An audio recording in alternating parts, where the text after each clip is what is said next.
Okay, so we are now looking at the one of the important topics in corporate finance, company finance, which is called the cost of capital.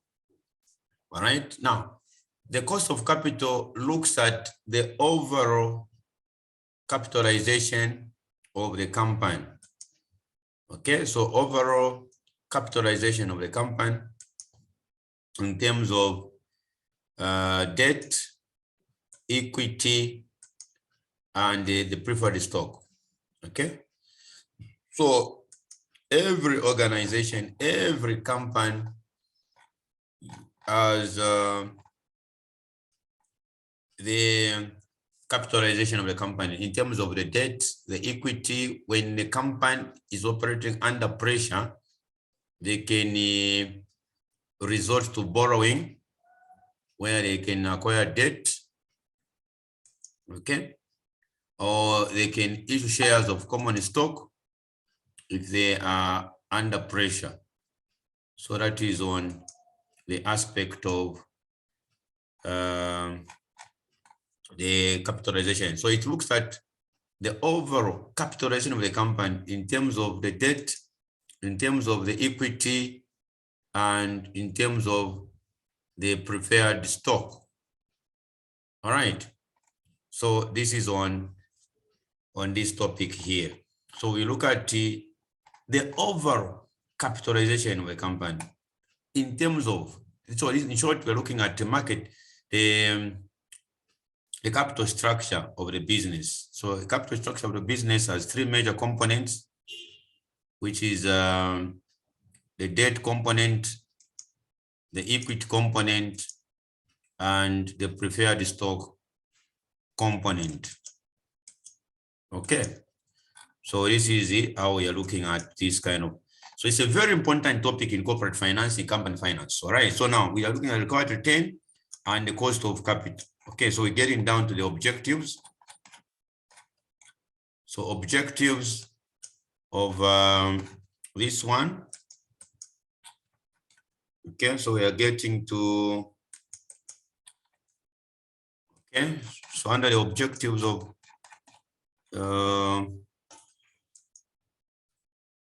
this topic, we are simply looking at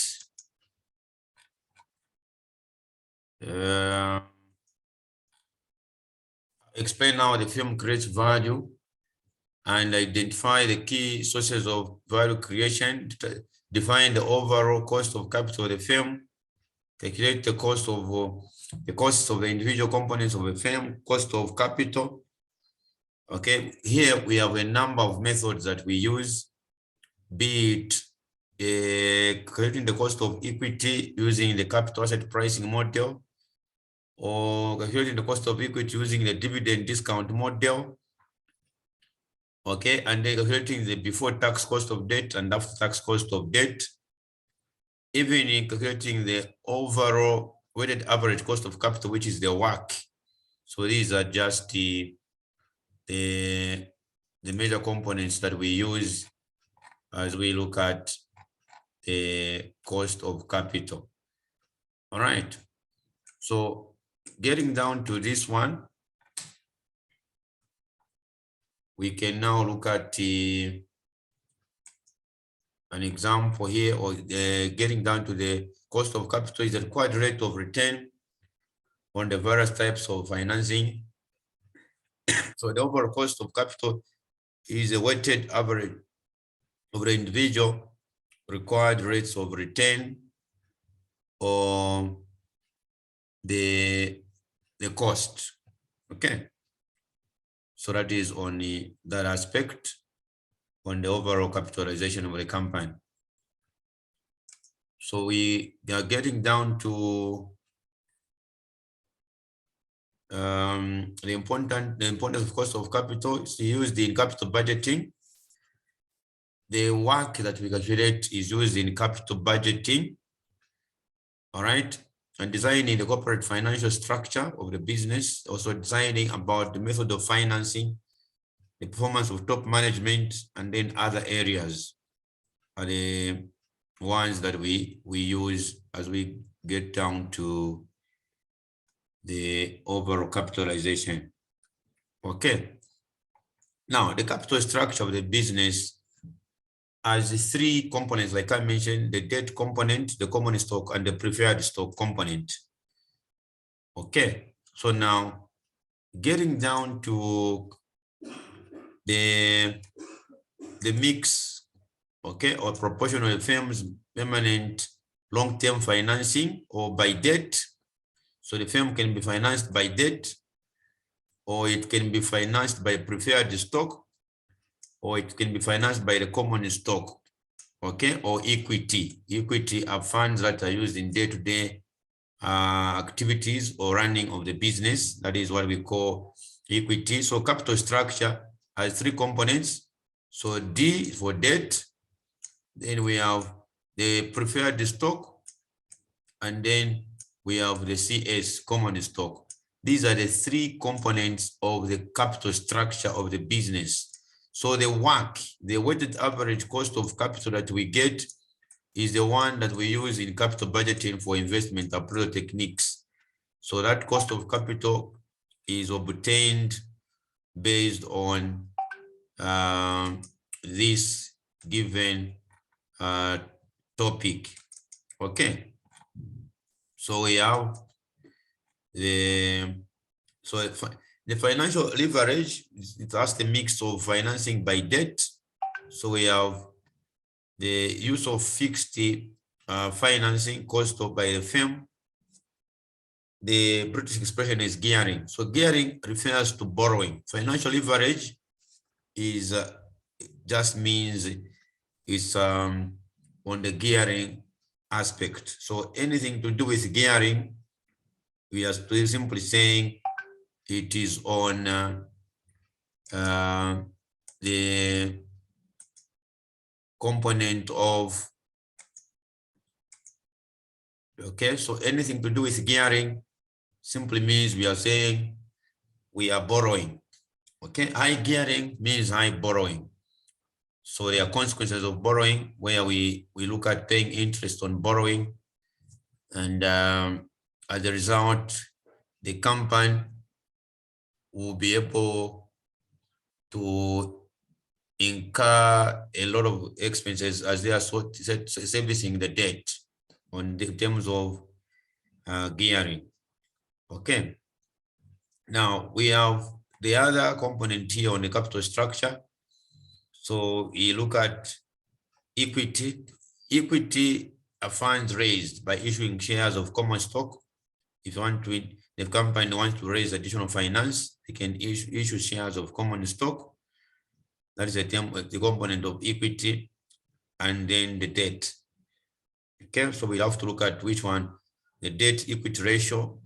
If the debt is 30%, so that's the weight of debt. The weight of equity is 0.3, and then the weight of debt is 0.7, the 70%.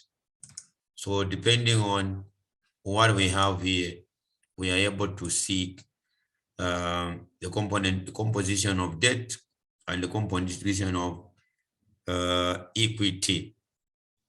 All right. So getting down to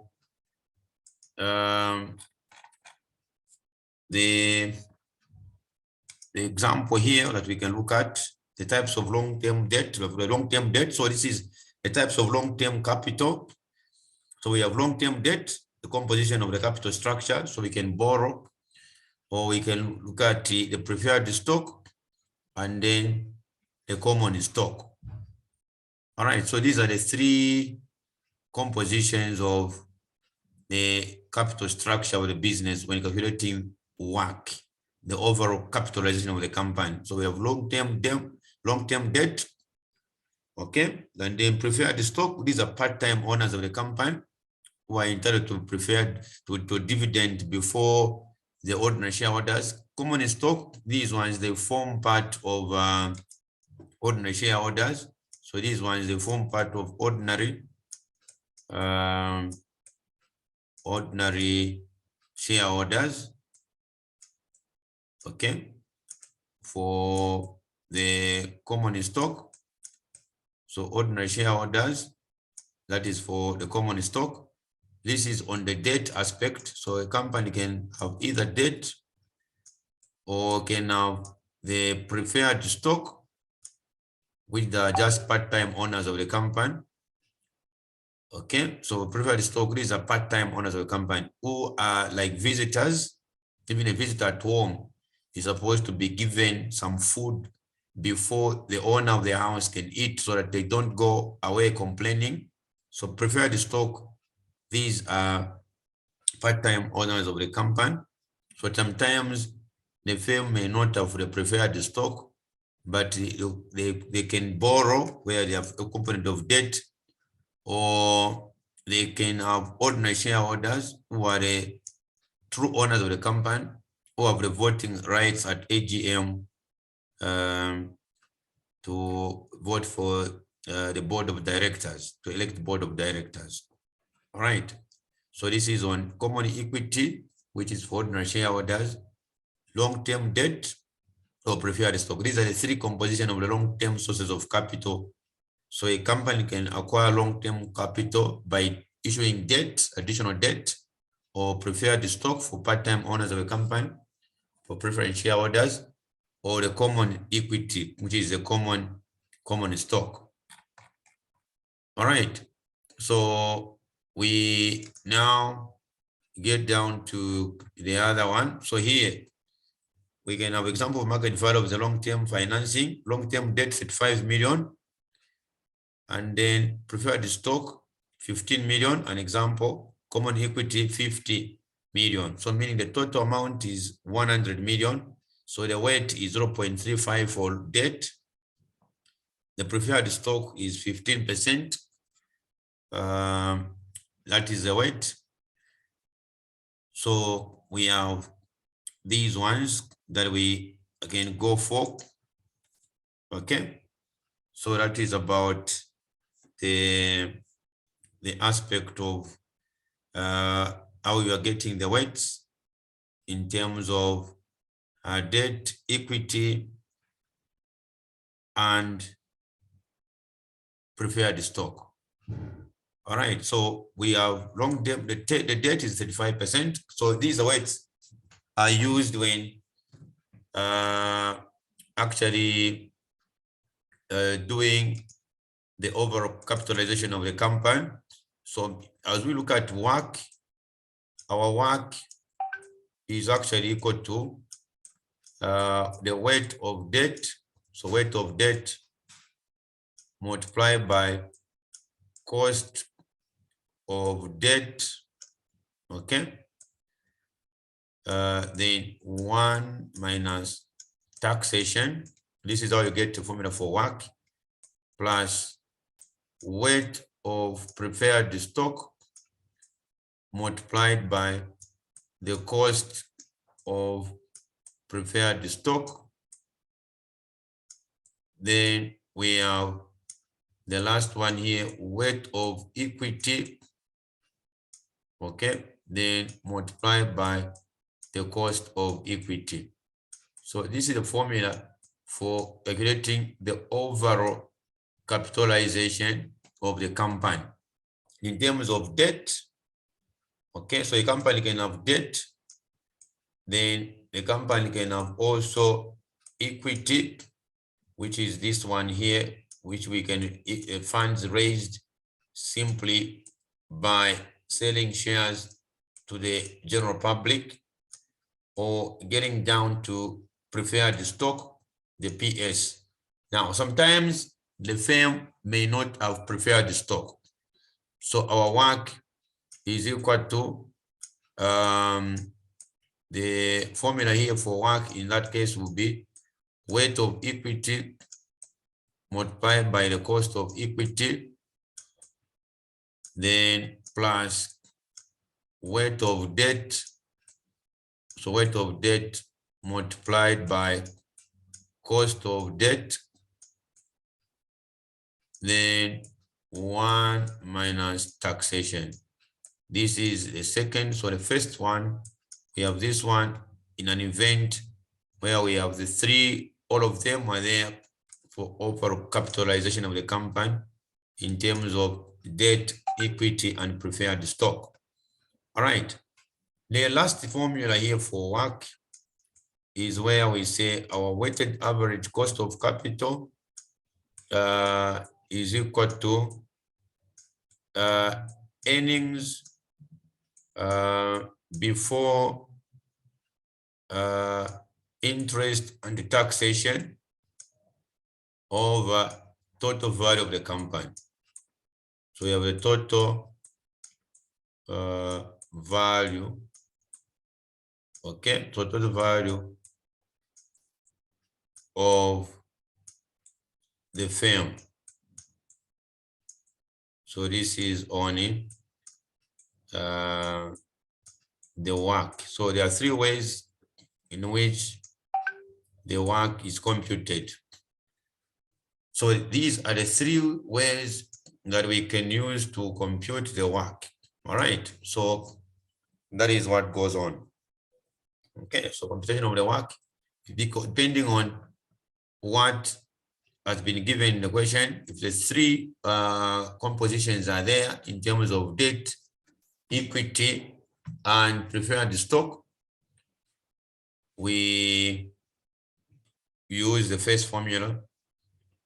Then when we have the earnings before interest and tax, we can find our work, weighted average cost of capital. So this one looks at the overall capitalization of the company. So overall capitalization of the company in terms of debt, equity, and preferred stock. So this is overall capitalization of the company. This is it, what it means by work. All right. Now, the way the cost of equity is calculated, is computed, depends on the information given in the question.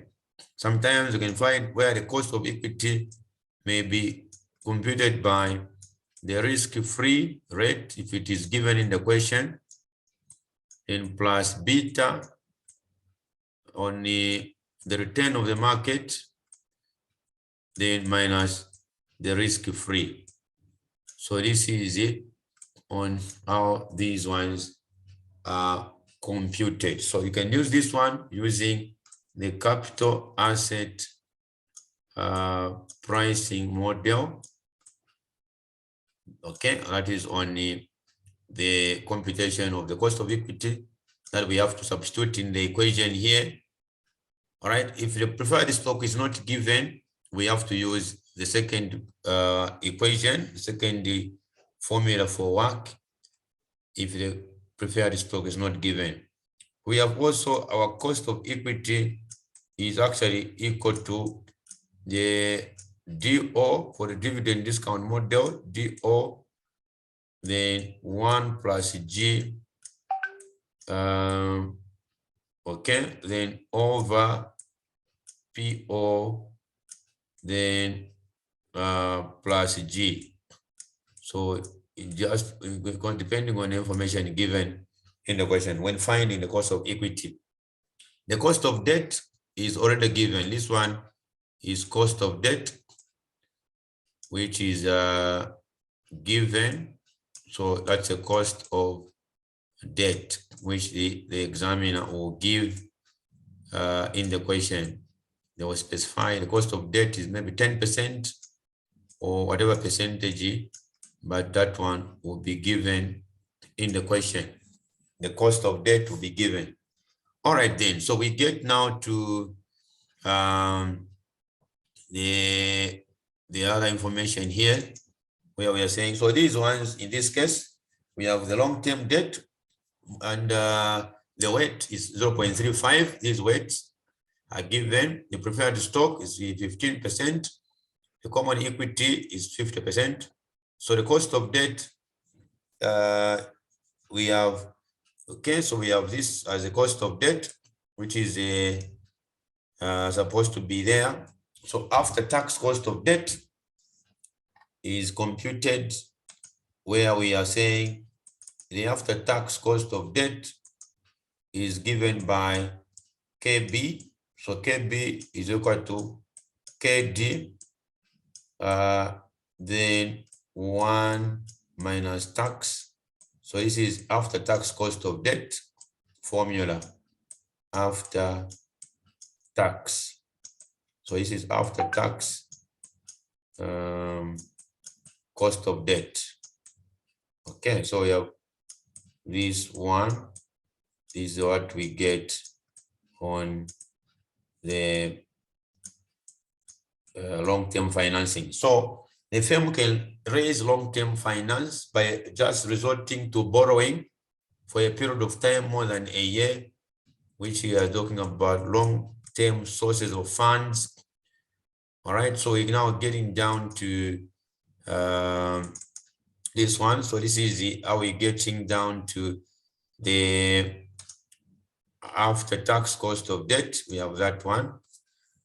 KD is equal to, or KB is equal to KD1 minus tax, where T is taxation. Okay, so we're now getting down to the other one, determining the cost of debt. Okay, so we can find the cost of debt here, depending on what we have been given. So assume that FQM has 1,000 par value, 0 coupon bonds outstanding, so they're not paying any interest here. FQM bonds are currently trading at that amount. Then with 10 years to maturity, so tax rate is 40%. So our cost of debt, substituting in that formula, was given. But in actual sense, they will give the cost of debt in the question. So here, the cost of debt was that amount, 0 coupon plus market value over 1 plus r to the power 10. So this is a market value of this bond, 0 coupon plus par value 1,000, 1 plus KD, which is cost of the cost of debt. Then we are getting our cost of debt is 10%. After tax cost of debt is 6%. The cost of preferred stock. Now, on the cost of preferred stock, cost of preferred stock formula is equal to, but in most cases, the cost of debt, they give the cost of debt, they will specify, they'll give, so it's dividend, okay, dividend on the dividend on preferred stock, then divide by the net price, okay, of preferred stock, then multiply by 100%. So this is it. Or now we get to the cost of preferred stock. This one, the first one, the cost of debt usually is given the question. Now, cost of equity in the question, we can find it here. We can now, using CAPM, like I mentioned, risk-free plus beta, then return on the market minus the risk-free rate of interest. Or we can say cost of equity. So cost of equity is equal to DO, which is the dividend paid, 1 plus G, then divide by PO, then plus a G. This is on a dividend discount model. Okay, so the other one is for the capital asset. So the first, this one is on the capital asset pricing model.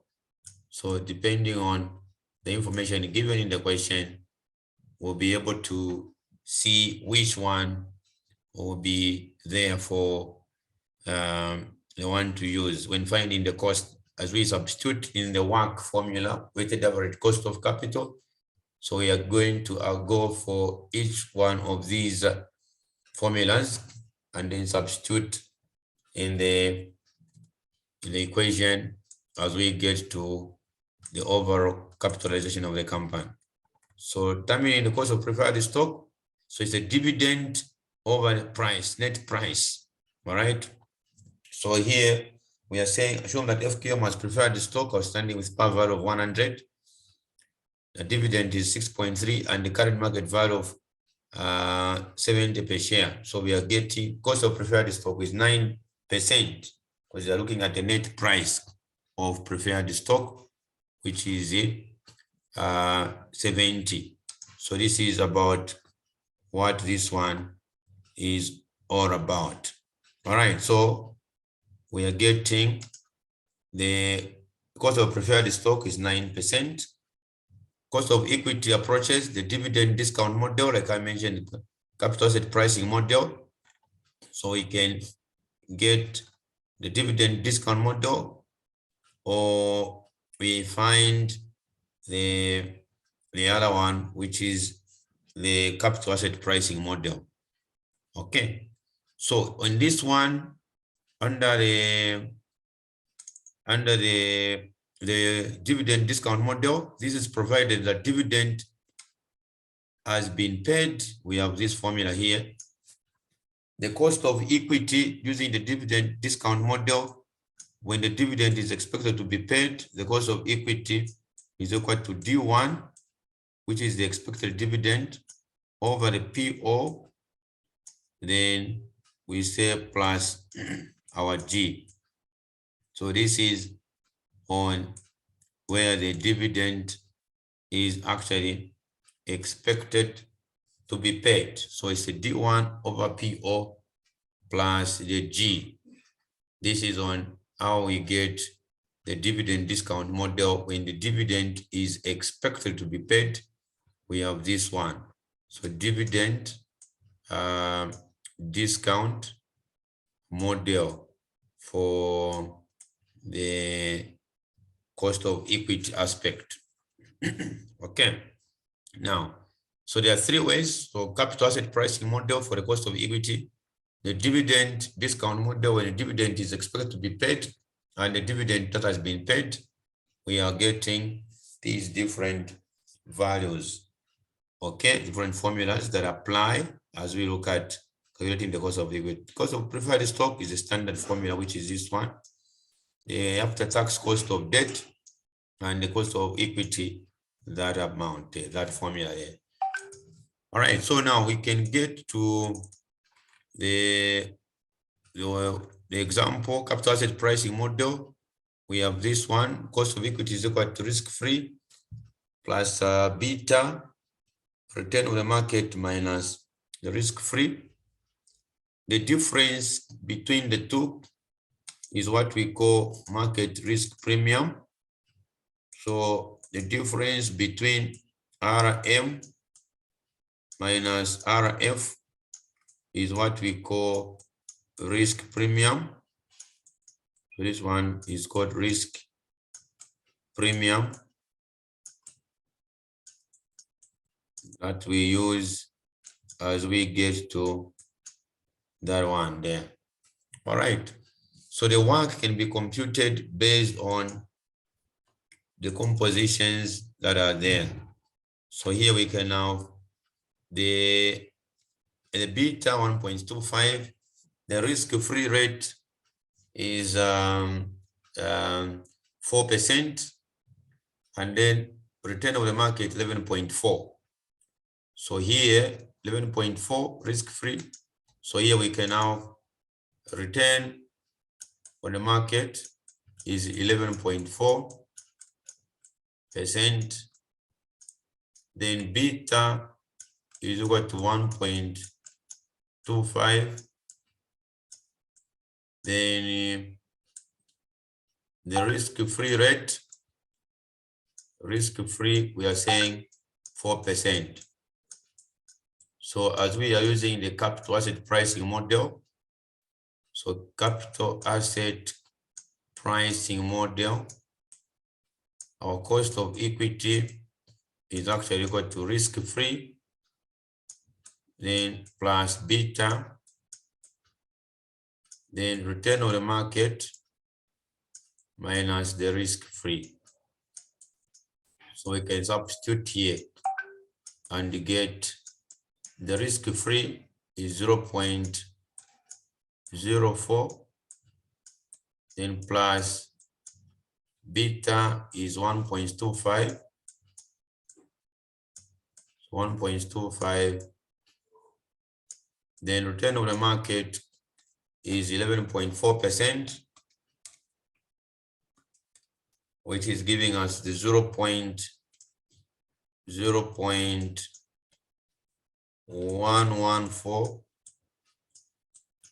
So 0.114, then minus the 0.04.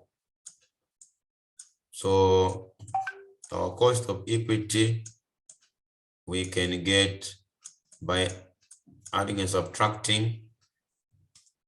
Okay, so meaning that we are getting the 0.114 minus the 0.04 by 1.25, then plus 0.04.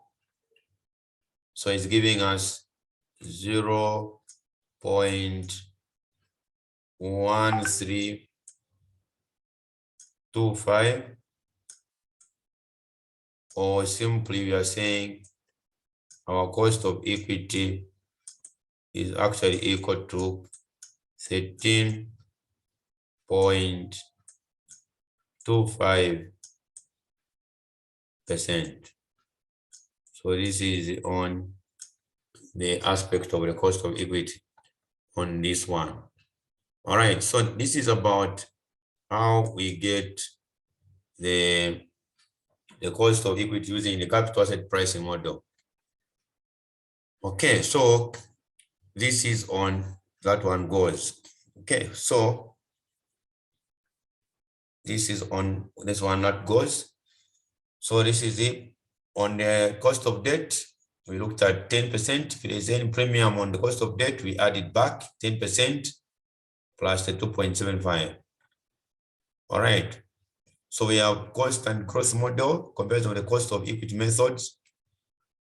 So here we are saying cost and cross model, we are saying 13%, an example on the cost of equity.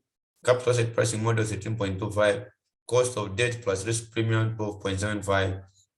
So retained earnings, they also constitute part of the cost of equity. This one, they form part of cost of equity. It is incorporated in cost of equity. So we are supposed to look at now the equity components. So if you go for equity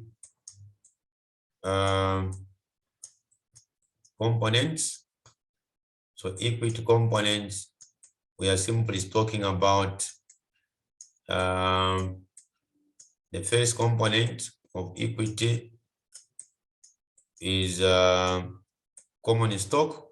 So number one, we can have common stock as part of equity component. So common stock. Then we have the other component of equity, which is retained earnings. So we have also reserves. These are part of equity components. So we have reserves. Then we can have also retained earnings. So retained earnings, these are part of equity components. So retained earnings, all these are part of component of equity. Okay. So these are equity components. We can also have the share capital. So share capital, all these are supposed to be aggregated. So we have the share capital is also part of equity component. Okay. So getting down to now finding the overall capitalization of the company. Now we can get to work now. So getting down to work, weighted average cost of capital in terms of whatever we have gotten, average return in terms of equity, debt, and preferred stock. So we can aggregate these ones. So meaning that we have the compositions here where we are saying our debt on this one, on the work. So okay, on the capital structure. So in the capital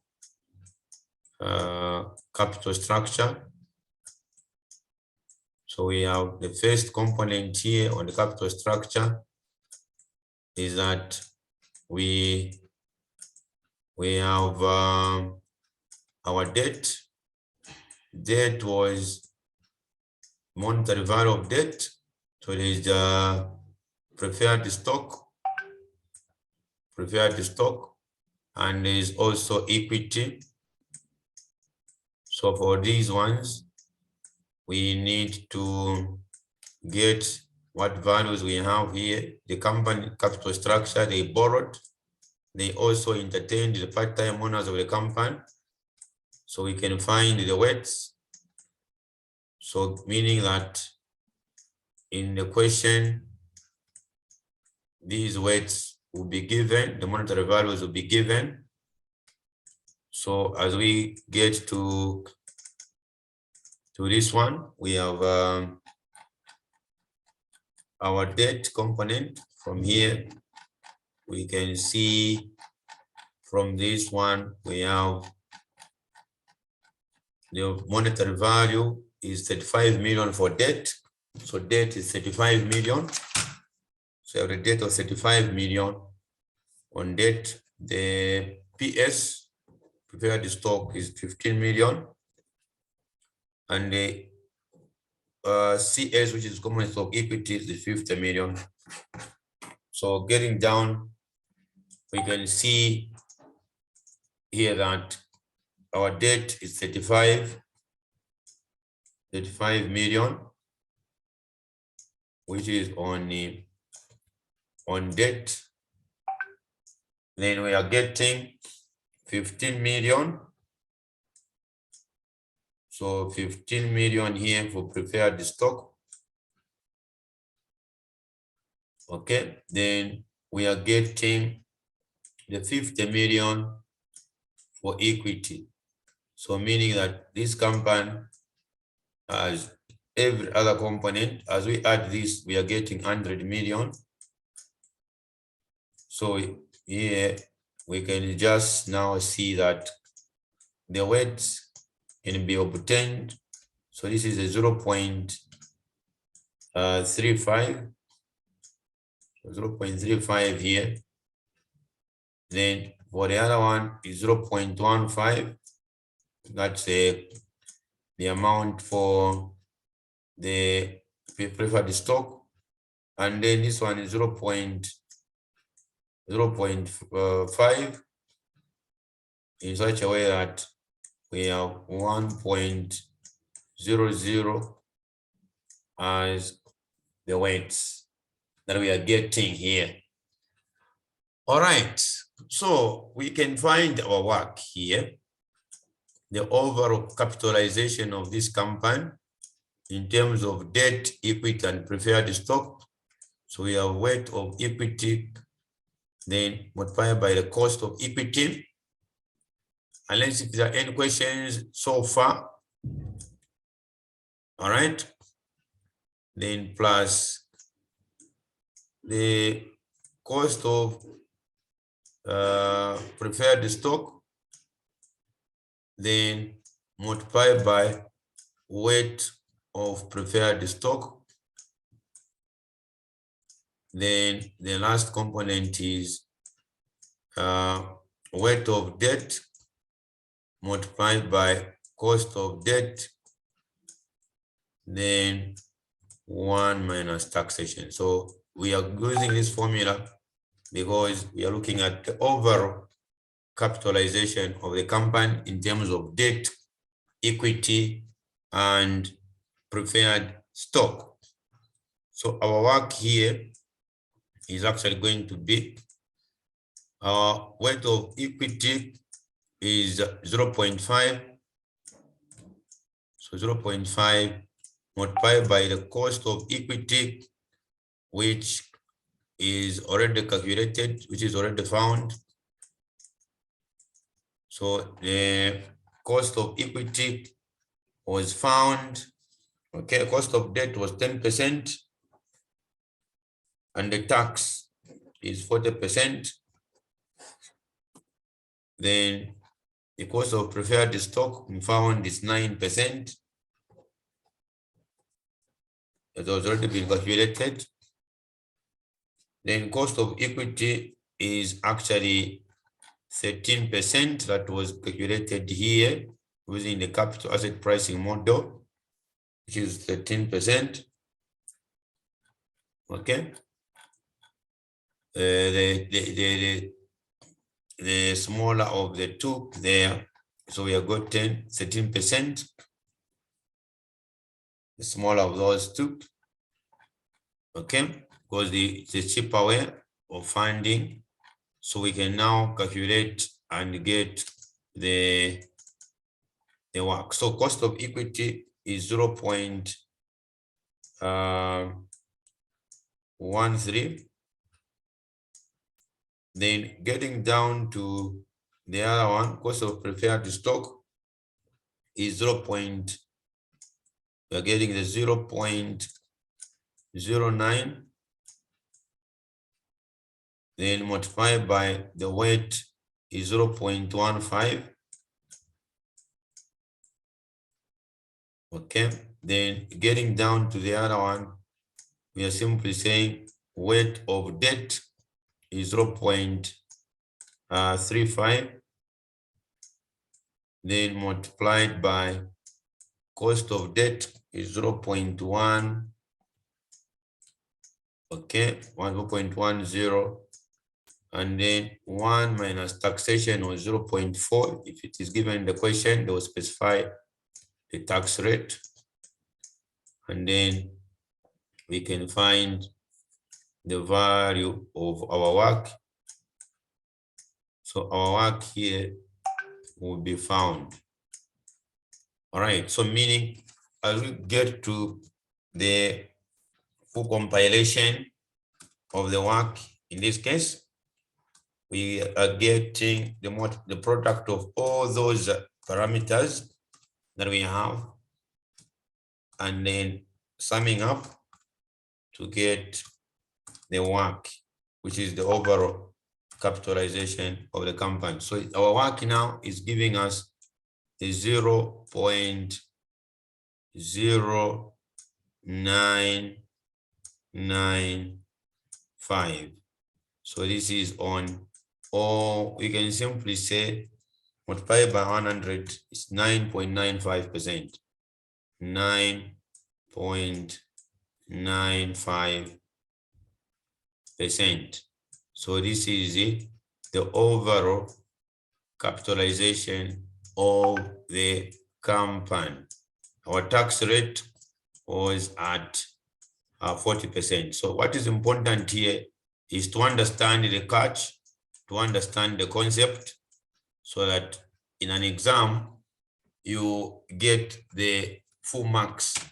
So here, this is about the overall capitalization of the company in terms of debt, equity, and the preferred stock. All right, so in case, in a situation where one parameter is not given here or in the capital structure, if the preferred stock is not given, we don't include it, meaning that our work will just be based on the two components, that is the debt component and the equity component. That is in the case where the one of the parameters is not given. So meaning that we'll look at only debt and equity component of calculating the overall capitalization of the company. All right, so this is about what this topic is all about. So generally 3 methods will not agree at one point, like here for this one. So you have to actually check which one was cheaper on looking at the cost of equity. So that's why we looked at the one which would actually be the cheaper mode of acquiring finance. So the cost of retained earnings is part of the cost of equity. So overall capitalization of the company, we found the 0.0995, which is the one given here, or 9.95%. Okay, so this is about how to go for this given agenda on the work. Weighted average cost of capital. Advantages, simplicity, same rate can be used for all the projects. Limitations of work is based on impractical assumption of same capital. All right, and then it may change if there is a change in the monetary value of components. If the weights change, the work is also affected. The weighted average cost of capital is affected once there's a change in the monetary values of components in the capital structure. So the work is actually affected. Does not take into consideration the flotation cost of raising the marginal capital. All right, so there are a number of limitations of work. Okay, it may be affected once the cost of debt changes because of the market interest rate. So it may also be affected. It may change if there is a change in the components of debt in terms of the interest rate. If there is a rise in interest rate, it may be affected. So all in all, the overall capitalization of the company is actually based on the 3 composition of debt, equity, and the preferred stock. So all in all, the capital structure of the business is basically based on 3 major components. That is, work is equal to a debt component. Okay, so a company can have debt, or the company can have preferred stock, or the company can have common stock, or the CS, which is for ordinary shareholders, and the other one is for preferred shareholders. So this one, ordinary shareholders. Okay, then the other one is on the preferred shareholders. So this one is on preference shareholders. These shareholders, they do not have the voting rights at AGM to actually elect the board of directors. All right, so this is on how these ones go. So you can have the debt component on the work, the preferred stock and the common stock, or at some point we may not have that. We will just say our work will be based on only the debt and the equity component. So debt plus equity, just on whatever the examiner would actually indicate in the question. All right, unless there are any questions so far.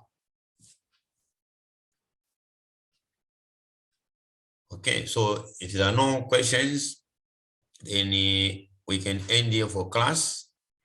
Of course, we just need an extra amount to come and now discuss the consequences of gearing. What are consequences of leverage? So leverage or gearing. In another class, we will look at the detailed calculations of other questions in an exam question paper that would make people understand. This is the very important topic that we need to know and understand thoroughly in corporate finance, because we are looking at how the company can raise the required funds so they can either issue shares of common stock, or they can even borrow, they resort to borrowing, or they can entertain the part-time owners of the company in terms of the preferred stock. So we can end class for now, unless there are any other questions so far.